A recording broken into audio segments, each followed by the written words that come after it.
Il avait jeté son dévolu sur une vieille demeure coloniale, presque en ruine, mais incroyablement bon marché. Pourquoi payer une fortune pour un appartement neuf quand nous avons ce palais pour une bouchée de pain? Répétait-il, ignorant les supplications de Femi et les regards inquiets de leurs deux enfants, Akashi et Bamidele. La maison était immense. Ses murs décrépits semblaient murmurer des secrets anciens. Dès la première nuit, une atmosphère étrange s'installa.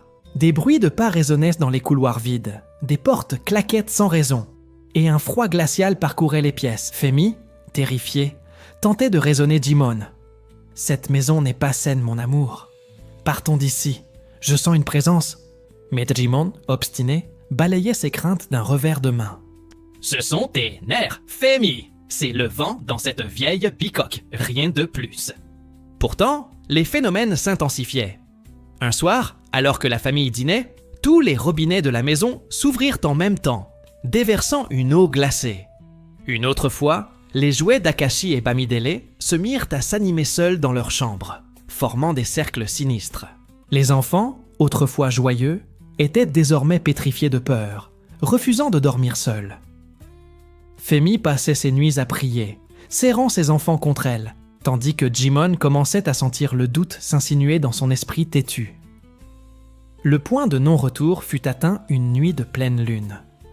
Jimon fut réveillé par un chuchotement glacial à son oreille. Une voix éthérée, pleine de ressentiment, lui parlait. « Tu as profané mon repos, toi et ton avarice. Cette maison est mienne. » En ouvrant les yeux, il vit une silhouette sombre et vaporeuse se tenir au pied de son lit. La forme spectrale d'une femme, vêtue d'une robe d'époque, le fixait avec des yeux vides et accusateurs. C'était l'esprit de l'ancienne propriétaire. Une femme abandonnée et morte de chagrin dans cette demeure, dont l'âme tourmentée ne supportait pas la présence d'une famille heureuse. La terreur s'empara enfin de Jimon. Le fantôme le harcelait sans relâche. Il voyait son reflet se déformer dans les miroirs, sentait des mains glacées le frôler dans le noir, et entendait son nom murmuré par cette voix d'outre-tombe. Ses nuits devinrent un cauchemar éveillé. Il ne dormait plus, ne mangeait plus. Son avarice, qui lui avait semblé être une force, était devenue sa prison, le liant à cette maison maudite. Un soir, alors qu'il était au bord de la folie, Femi le trouva prostré dans le salon, tremblant de tous ses membres. Pour la première fois, il pleurait. « Tu avais raison, Femi. Tu as toujours eu raison. Pardonne-moi. Cette maison, elle nous détruit. » Femi, malgré sa propre peur, prit son mari dans ses bras. « Il n'est pas trop tard, Jimon. Nous allons nous battre, ensemble. » Sur les conseils d'un ancien du quartier, ils firent appel à un vieux monsieur, un homme sage et puissant qui avait un don spirituel inné. Le Viel, après avoir inspecté la maison, déclara que l'esprit était profondément ancré et furieux. Un sacrifice précieux était nécessaire, un sacrifice symbolique de ce qui avait causé le problème. L'argent, l'avarice de Jimon. Le monsieur lui demanda de brûler une partie de l'argent qu'il avait économisé en achetant cette maison, comme un acte de renonciation à sa cupidité.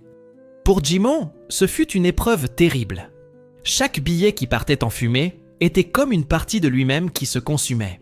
Mais en voyant les visages terrifiés de ses enfants et le regard déterminé de sa femme, il comprit. Il jeta les liasses de billets dans le brasero préparé pour le rituel. La cérémonie de rédemption dura toute la nuit. Des chants, des prières et l'odeur de l'encens emplirent la maison. Alors que les flammes consumaient l'argent de Jimon, un cri strident et inhumain déchira le silence, puis plus rien. Un calme profond, presque sacré, s'installa. Le premier rayon de soleil perça à travers les vieilles fenêtres. Et pour la première fois depuis des semaines, la maison semblait chaleureuse et paisible. L'esprit était parti. Épuisés mais soulagés, ils quittèrent la maison dès le lendemain, sans même regarder en arrière. Jimon vendit la demeure à perte, mais il ne s'en souciait plus. Il loua un appartement moderne et lumineux, exactement comme Femi l'avait toujours souhaité. L'épreuve l'avait transformé. Il avait compris que la vraie richesse n'était pas dans l'argent qu'il accumulait, mais dans la sécurité et le bonheur de sa famille. Il devint un mari attentif et un père aimant, écoutant toujours les conseils de sa femme, Sa plus grande peur lui avait enseigné la plus grande des leçons. L'amour est un trésor qu'aucune économie ne pourra jamais remplacer.